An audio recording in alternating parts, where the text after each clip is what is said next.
Bwana Yesu asifiwe, mtu wa Mungu pote uliopo. Kwa majina naitwa Mtumishi Asumani, napatikana wilaya ya Mweda.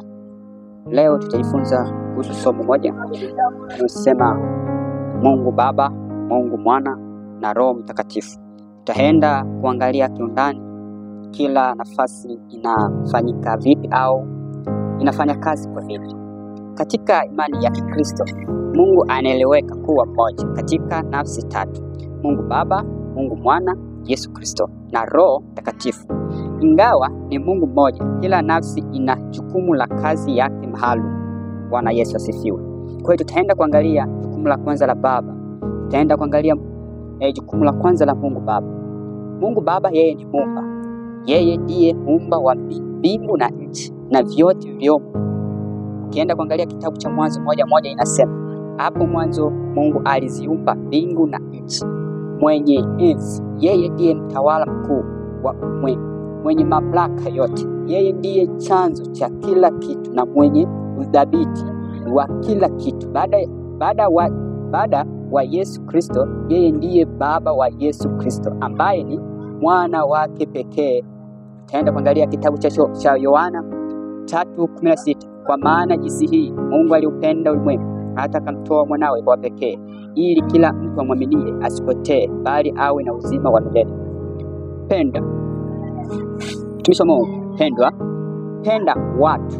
Yeye ndiye mwenye upendo usio na kipimo kwa wanadamu, akitamani wote waokolewe. Na maana hii ndio kazi ambayo ya Mungu Baba. Sasa tutaenda kuangalia kazi ya Mungu Mwana ambaye ni Yesu Kristo. Yesu Kristo yeye ni neno la Mungu. Yeye ndiye neno la Mungu ambaye alikuwa na Mungu tangu mwanzo. Tutaenda kuangalia Yohana 1:1. Hapo mwanzo kulikuwa neno, naye neno alikuwa kwa Mungu, naye neno alikuwa Mungu.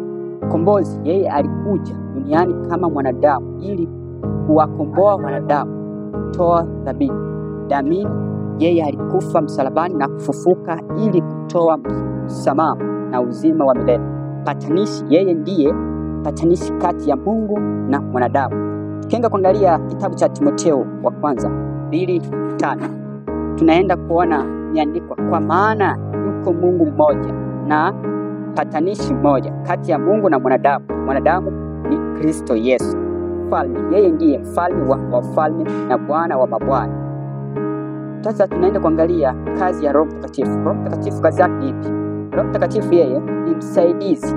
Yeye wasaidia waumini, wafundisha na kuongoza. Tukienda kuangalia kitabu cha Yohana 14:26 imeandikwa, lakini huyo msaidizi, huyo Roho Mtakatifu ambaye Baba atampeleka kwa jina langu, atawafundisha nanyi mambo yote na kuwakumbusha yote niliyowaambia.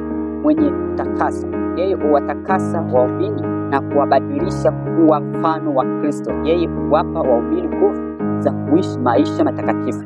Mtoaji wa karama, yeye huwapa waumini karama za kiroho kwa ajili ya huduma. Tukienda kuangalia kitabu cha Wakorintho wa kwanza 12, tutaenda kukuta inazungumzia karama za Roho Mtakatifu, mwakilishi wa Mungu. Yeye ndiye uwepo wa Mungu duniani, ikiwafariji na kuwaongoza waumini.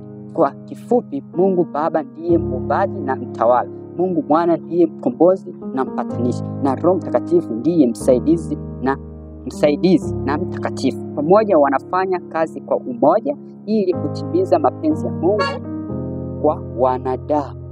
Bwana Yesu asifiwe, mtumishi wa Mungu. Ninaamini kama umesikia somo hili letu la leo. Mungu akubariki. Tukutane somo lingine linaendelea mbele yetu au linakuja mbele yetu. Amina.